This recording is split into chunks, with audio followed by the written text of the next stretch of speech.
18 गंभीर चोटें, खून से सने पड़े कपड़े, घंटों तक टॉर्चर। तमिलनाडु के सथानकुल्लम की वो खौफनाक कहानी जिसने पूरे देश की रूह कपा दी थी, आज अपने अंतिम अंजाम तक पहुंच गई है।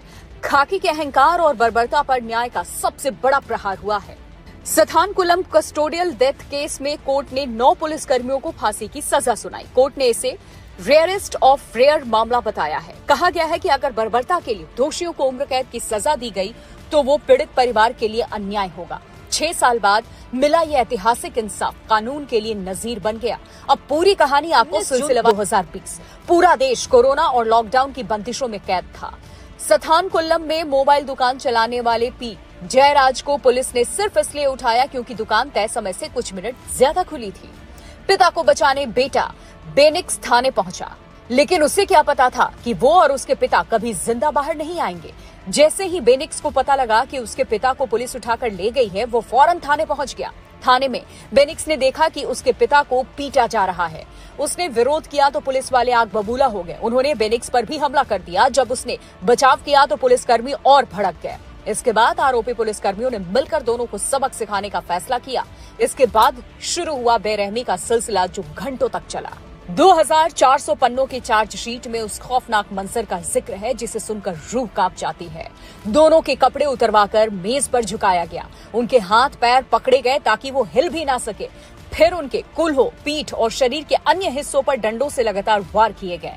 पिटाई इतनी बेरहमी से हुई कि शरीर पर गहरे जख्म हो गए। इतना ही नहीं, रिपोर्ट के मुताबिक दोनों को अपने ही खून को अपने कपड़ों से साफ करने के लिए मजबूर किया गया। यही नहीं, रिपोर्ट में दोनों के शरीर पर 18 गंभीर चोटों का जिक्र किया गया। डॉक्टर्स ने भी रिपोर्ट में पिता पुत्र की मौत की वजह चोट को ही बताया। पिता जयराज ने भी पुलिस वालों से रहम की गुहार लगाई थी। उन्होंने कहा था, मत मारो, ब्लड प्रेशर, डायबिटीज की बीमारी है। बावजूद उसके पुलिस ने उनकी एक नहीं सुनी। शुरुआत में मामले को दबाने की कोशिश हुई, लेकिन जन आक्रोश के आगे सरकार को झुकना पड़ा। जांच सीबीआई को मिली। सीबीआई ने जो खुलासे किए उसने अदालत को झकझोर दिया। थाने के फर्श, टॉयलेट और यहां तक कि एसएचओ के कमरे की दीवारों पर मिला डीएनए पीड़ितों के खून से मैच कर गया। 2427 पन्नों की चार्जशीट में दर्ज एक एक गवाही ने पुलिसकर्मियों के जुल्म की दास्तां बयां की। इंस्पेक्टर श्रीधर और सब इंस्पेक्टर रघु गणेश की अगुवाई में कानून के रखवाले ही भक्षक बन चुके थे। मदुरई की पहली additional district and sessions court में जज जी मुथुकुमारन ने इस मामले को रेयरेस्ट ऑफ रेयर यानी कि दुर्लभ से दुर्लभतम माना है। कोर्ट ने कहा है कि अगर वर्दी की आड़ में ऐसी क्रूरता करने वालों को कड़ी सजा नहीं मिली तो समाज का कानून से भरोसा उठ जाएगा। 9 पुलिसकर्मियों को मौत की सजा। ये फैसला देश के न्यायिक इतिहास में नजीर बन गया है। एक आरोपी की मौत ट्रायल के दौरान हो गई थी, लेकिन बाकी 9 के लिए अब फंदा तैयार है। इस 6 साल की जंग में सबसे ज्यादा अगर किसी ने सहा तो वो था जयराज का परिवार। बेनिक्स की बहन पर्सी की आंखों के आंसू सूख चुके हैं, लेकिन कलेजे की आग शांत हुई है। पीड़ित परिवार के मुताबिक ये सिर्फ परिवार की जीत नहीं है, बल्कि हर उस इंसान की जीत है जो वर्दी के जुल्म के खिलाफ खड़ा होता है।